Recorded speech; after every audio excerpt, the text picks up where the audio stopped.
সুপ্রিয় দর্শক, আসসালামু আলাইকুম।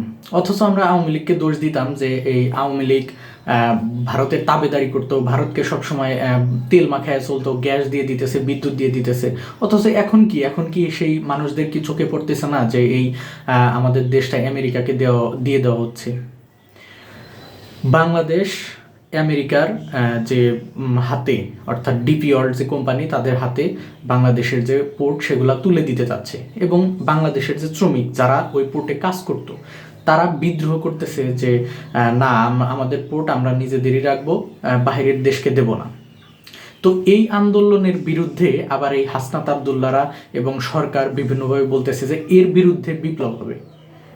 মানে কতটা খারাপ হইলে এই কাজগুলো করা যায়। আবার এই যে সরকারি চাকরিজীবী যারা আছেন, সচিব আছেন, যারা মোটামুটি দেশটা চালান, সারাদিন বসে বসে তারা দেশটা চালান, দেশের বিভিন্ন কিছুতে তারা ভূমিকা রাখেন, তাদের বিরুদ্ধেও নাকি আন্দোলন করবে। তাদের স্বতঃস্ফূর্ত আন্দোলনকে বাধা দেওয়া হচ্ছে।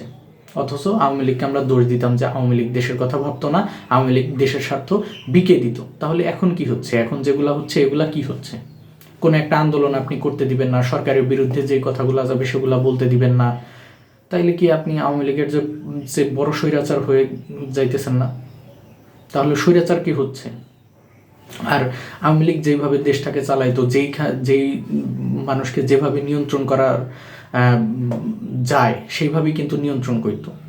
বিভিন্ন আন্দোলনকে তারা যেভাবে দমাতো, অযৌক্তিক আন্দোলনকে দমিয়ে রাখতো, মানুষ তখন বলতো যে কি পিটাইতেছে, কি করতেছে না করতেছে। অথচ এই যে দেখেন যে তখন তারা যদি শক্ত না হইতো, এখন কিন্তু এই যে সেগুলা সাহস পাইতো না।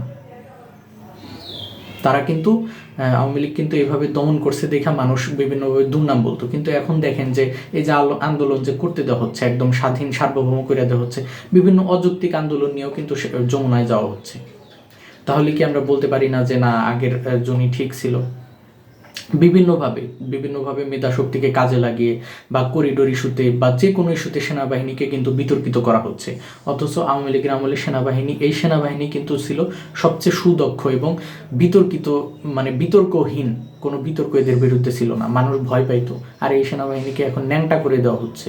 তাদেরকে ব্যাপক সময়ে তাদেরকে মাঠে রেখে তাদের কিন্তু কার্যকলাপ সব কিছু একদম স্থবির করে দেওয়া হচ্ছে।